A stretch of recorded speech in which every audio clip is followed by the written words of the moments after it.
I'm in the C&T booth with author Tacha Bruecher. Yep, Did I say it right? Yeah, that's right. I was We talking got it this time. Bruecher. And she is from Berlin, Germany. It's fall market in Houston, but you're not seeing this until January because that's when your book's coming out, right? Right. So tell us about this. Okay, so it's a book of paper foundation piecing projects. Advanced copy. Right. It's in 3 sections. There's one section with a calendar quilt with lots of projects representing each month of the year. And there's another section with lots of small projects for around the house. Well, let's start with this. Okay. Okay. So this is great. You can see that there's a cute little pattern for each month. But the big fat surprise is when you turn the page and you see how big it is, right? It's a big quilt. Yeah, it's a big quilt. It's wonderful. Now, did you draw these designs yourself? There are a number of different designers. This is a compilation book, so it's not just my designs. And I asked each one for an individual month to come up with an idea. So there it is. Right. So we've got the snowflake for January, Valentine's Day, St. Patrick's Day, April showers. I like the bicycle. Right. You know? The vintage lamp too. So let's talk a little bit about foundation paper piecing. How long have you been doing this?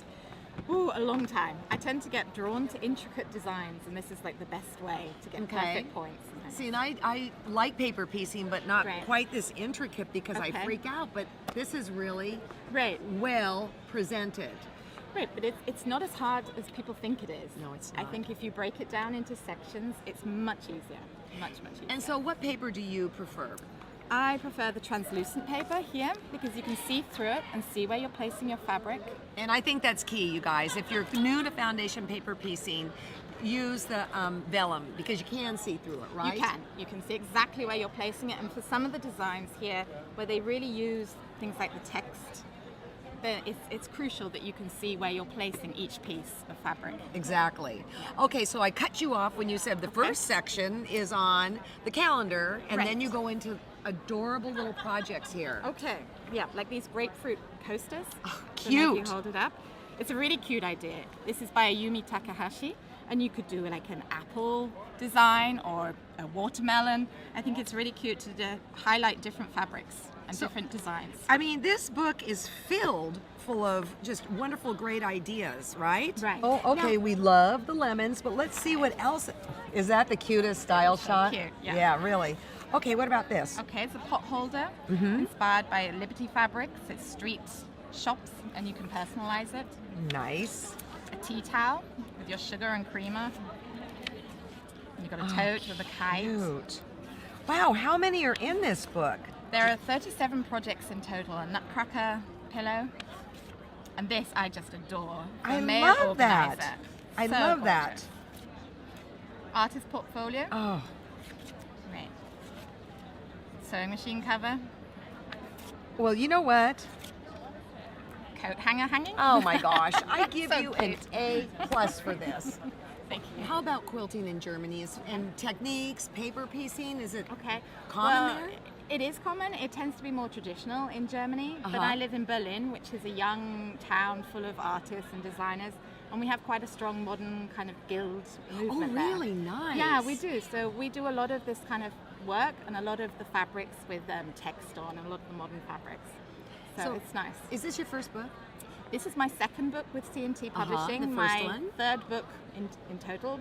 My other book is Hexa-Go-Go. It's That's yours? That's mine. Okay, That's awesome. mine with the hexagons and the English paper piecing. Right. So it was a progression from there to foundation paper piecing. It was quite a natural move to make. Do you feel like you're married to this as far as it has to be foundation paper pieced No, or not at all? Not at all. I like to mix it up and in between do something quick and simple, half square triangles, flying geese, do all that thing, and then come back to more intricate. Are there any old time quilters like us, or is it a hip new sport? I think there are quite a few older ones who are getting more into the modern edge and sort of Nice. thing. Me too. Yeah. So look what I just found. I love, man, Hexies are hot, right? Yeah, they are. And this one is out. Can I just peek inside? Of course you can. Oh, look at that, huh? Nice. Did you do all these? I did, all by hand. Ay, ay, ay. How long did this book? It took a year to do all the different projects. Wow. Wow. And I was sewing the entire time, no Yeah. stop. I guess so. Holidays, weddings. Oh my goodness. Well, you are certainly exceedingly talented. And I Thank think you. it's really kind of fun to see, oh, look at that, to see that you're taking very traditional and beloved patterns, making them modern. And then in here, these images are just so, they're so hip. Like, I love those beach chairs. Right. This is a porch, so it's inspired by summer evenings, sitting out on the porch, drinking and just relaxing. That's Awesome. yeah. Awesome. Well, I wish you very good luck with this Thank book. you. And think about it, it's a January release, which means somebody Right. could start their calendar quilt like Right, we're right actually going to now. have a quilt along in January starting, which will be hosted on the Fat Quarterly website. Okay, and it's So, fatquarterly. .com. Okay, well check it out and Okay. stitch along. Thank you. Thank you.